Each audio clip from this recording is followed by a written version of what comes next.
Hello, I'm Tipsy, and welcome to a bit of an unusual video for me, discussing some of the scientific properties of the Trackmania car in Trackmania 2020. This car right here, for those unfamiliar with the game.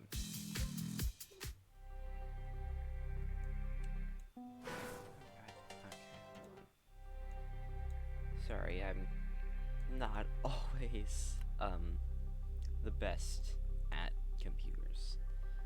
Anyways, this video is dedicated to talking about some of the little physics quirks of the car that I find interesting, and that some people may find helpful, such as... And these are mostly, these little things that I've noticed and want to show off and explain here are mostly, things to do with how the car's speed is measured and shown in-game. Although we will be getting into a little bit of how your car, actually functions in the air. Which is in fact what inspired this video. Anyways, you can see I've got a little basic test track here. Up here, I've got a long set of booster panels for a jump. That'll be used for the air stuff examples. And down here on the ground, we've got along the road, and the biggest turn I could grab, ironically, doesn't look that big from up here, but if I zoom in to where the car doesn't look like an ant... No, the car still looks like an ant from here, who am I kidding? If we look at it so that the car is actually there for scale... Yeah, it is the big turn. I'm going to be doing a lot of this video in Cam 3, actually, because it's the easiest way to see the car's built-in speed measurements, which are actually velocity measurements, but I'll get into that later. And as you can see up in this bar on the top, I am using the Open Planet plugin modification to this game, specifically for a part you may have noticed earlier. Down in the corner here, there's another speed measurement, a speedometer, down in the corner. And this is a tool we'll be using to show off some of these, numbers and such. And it's also how I made the observations that I'm going to be talking about here in the first place. Firstly, we're going to go over some terms before we get into, the actual, showing off the physics and stuff. So for those unfamiliar with the game, or for those who just are bad at it, this car, it has brakes, right? It's got brakes. You can brake your car. And those brakes also work in the air. Using your brakes in the air is called airbraking. That's the thing you can do. Airbraking. Yep. And airbraking has two main uses. The first one being it stops your car's rotation along the relative z-axis. What that means, for those who don't understand what I just said, which is probably going to be a lot of the people watching this video now that I think about it, what that means is along the forward and backwards length of the car, basically this line right here, you see the centerpiece, that center line of the car. Along that center line of the car, if No, wait, that's not right. That's the wrong axis. Hold on. It's along a line through the side of the car, actually. Sorry, I'm not super good at explaining this, but along the side of a line. Imagine a pole directly through the side of the car, right? If the car is rotating along that pole, meaning the front is tilting downwards or upwards, or the back is tilting downwards or upwards, then air braking will stop that rotation. It will freeze it where it is. So you'll see here, my car's nose is tilting downwards, right? If I don't brake. Right, now let's do that again, but this time we're going to air brake. I'm only going to tap the brake once I leave the ramp, but you'll see, I tap the brake, and you can see my nose isn't tilting downwards. So that's the first use of air braking in this game. The second use is, well, you know, it's a brake. You use it to slow down.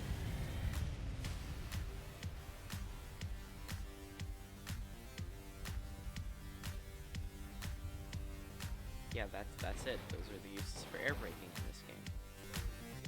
Now you have that context. Alright. The next context you need to know is that if you accelerate while in the air, well, first off, you just go faster in general, but, like, mainly, when you accelerate in the air, you fall faster than if you don't.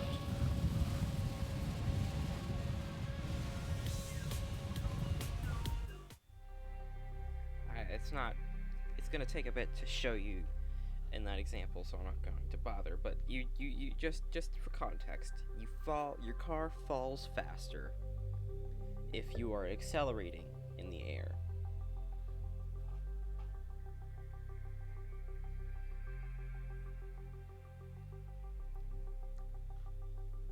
And these effects of air braking and mid-air acceleration are present in previous Trackmania games as well.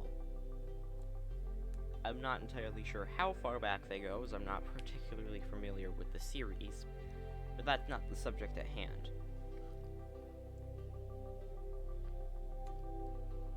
The next context you need before we really get started is the difference between speed and velocity.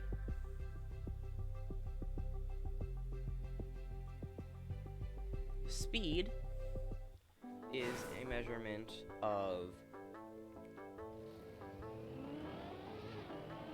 well, it's a measurement of movement.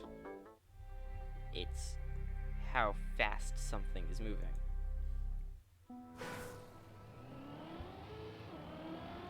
It's literally just that. It's literally just how fast is something moving. It's a measurement of how fast something is. That's all speed is. Speed is commonly displayed as distance over time, both in scientific equations and just in common measurements. For example, kilometers per hour or miles per hour.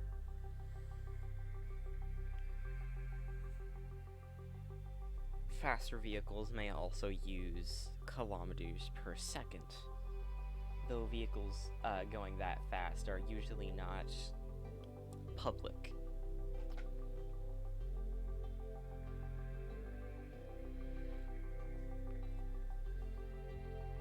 So now that you know what speed is, velocity. Velocity is speed measured in a specific direction or set of directions. For example, speed would be how fast the car is moving. Velocity would be how fast the car is moving, specifically forward and backwards, for example.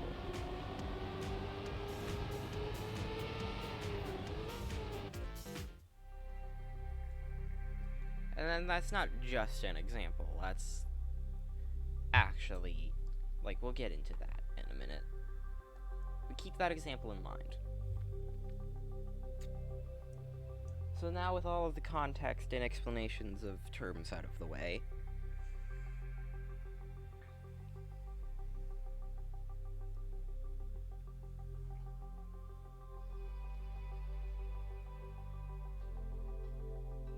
I'm not used to making this type of video, sorry if I'm a little inconsistent with my commentary. So anyways, where do I start? Well, I gave the difference between speed and velocity. So, you may notice the car has a built-in speed measurement. So, what's the point of the extension in the corner, then, if, by all accounts, they're measuring the same thing? Because they're not measuring the same thing, that's the idea. Also, sometimes it's easier to see a number in the corner instead of the number on your car. Like around sharp turns, for example, this actually has the gameplay used. But we're using it as a tool right now.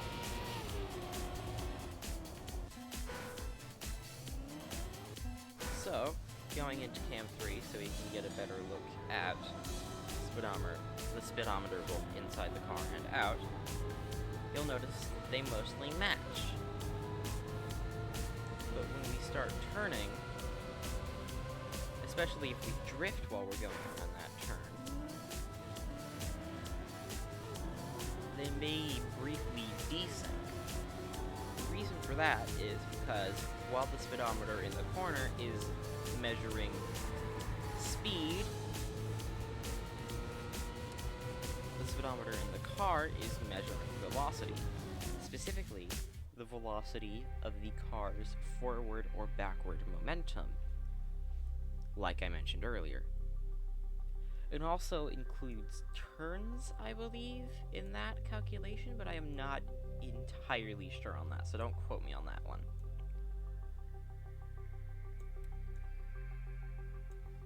And I'm also going to have to review the footage after this video is done to make sure to, like, really check the desync on that turn, because that is a really big turn.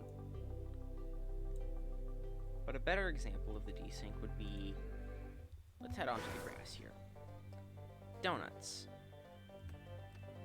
Anybody who knows about cars knows what a donut is, right? It's that thing where you drive your car around in a circle. Now you may notice, as the car is fishtailing just a little bit, settling into that circle, the speedometer in the corner has settled at 32 the whole time. But the numbers inside the car are pretty wildly fluctuating. Because as the car is fishtailing, it's not facing a consistent direction within the turn that it's trying to make. And so it can't measure a consistent velocity, it measures a fluctuating velocity. Because according to its parameters, that's what the velocity is, fluctuating. But the speed is constant. Despite the fishtailing, the car continues to move in the same circle at approximately 32 kilometers per hour, as seen by the speedometer's measurement units. But once the car is settled into a stable loop, and we can go into a second camera angle to see for a fact that it is a stable loop,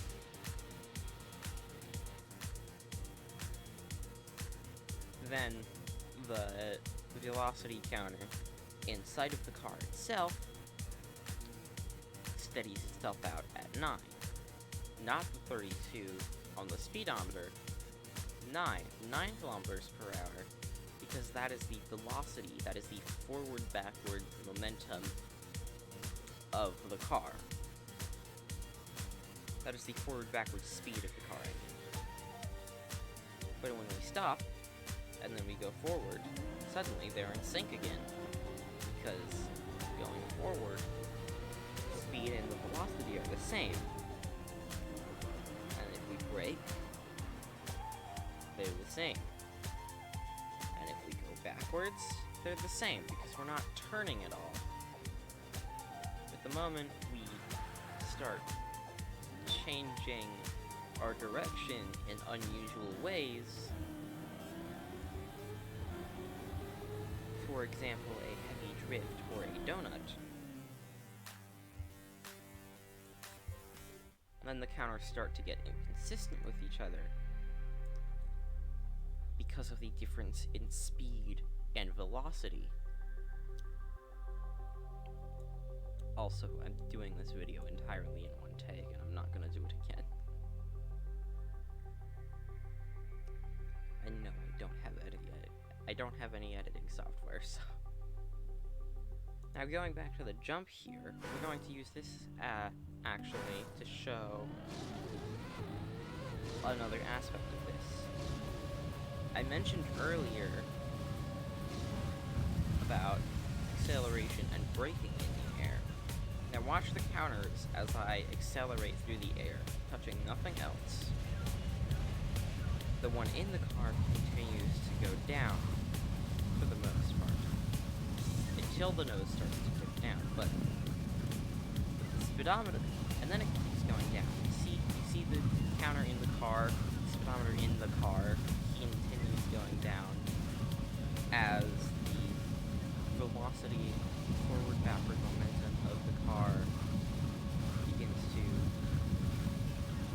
not happen as much.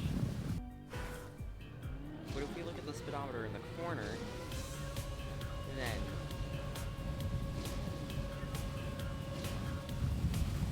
you know, at first they seem to sync up, but then as soon as we hit the peak of the jump, boop, look at that. The in-car speedometer still decreases for a few seconds after that, but as soon as we hit the peak of the jump, the one in the corner just keeps going, and it gets up there. It gets up to the max speed really, really fast, because we're accelerating to go downwards faster. And that's what it's measuring right now, is mostly the downward speed of our car. And that's what our car's counter isn't getting. If I, however, let go of the acceleration immediately after the jump, well, firstly, we don't make it as far. Maybe I'll let it go a little bit later, actually.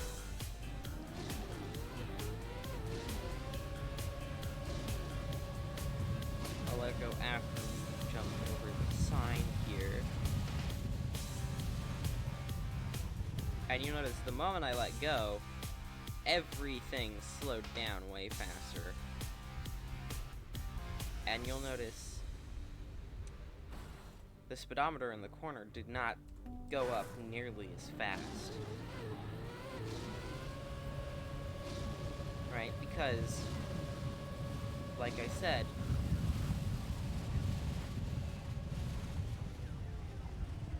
you fall faster when you're accelerating. For example, again, literally what I just did. I stopped holding accelerate for a moment after we jumped the sign, and you'll be able to tell when I do that because the speedometers, both speedometers will start going down way faster, right? Right now, I let go, and then right now, I hold accelerate again, and wow, look at that, they're both speeding up again, and I bounce, and bam, we're on the road driving. Cool, right? If I do the same thing again, but again, I don't let,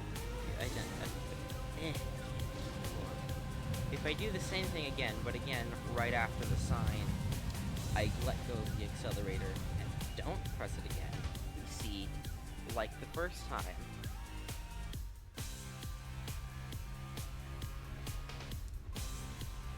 literally the exact same thing as the first time is what we see.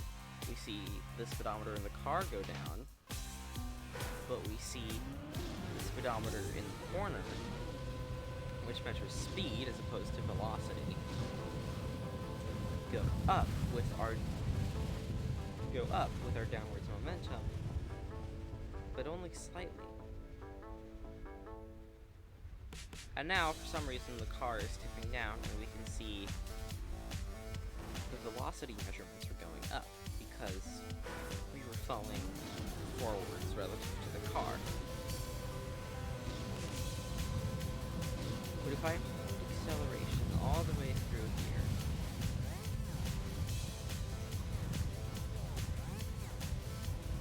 then look, the moment that in the corner starts going up again, I'm going to let go now.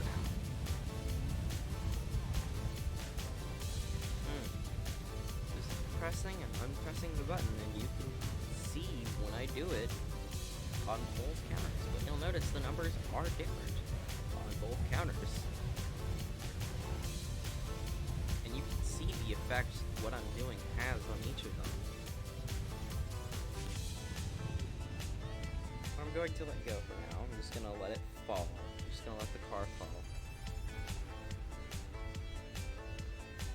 And I'm going to slow down to, I'm going to guess, approximately terminal velocity for this game. So that appears to be 262 kilometers per hour is the normal terminal velocity. But if I, again, hold accelerate, suddenly I'm falling way faster. And if I let go of accelerate, even if I hold brake in fact, it'll go down a little slower. But brake will mostly affect, you'll see, I'll also be going forward slightly, holding acceleration. If I let go of that, oh look, surprise, the in-car counter goes down. If I do that again, and then hold brake, it goes down slightly faster.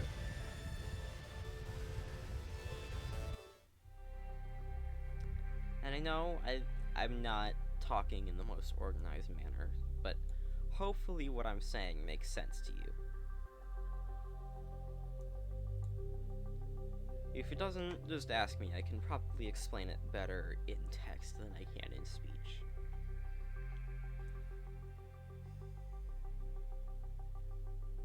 But I hope this helped you learn about this game and about the difference between speed and velocity, and about, I don't know, whatever else this may have helped you with.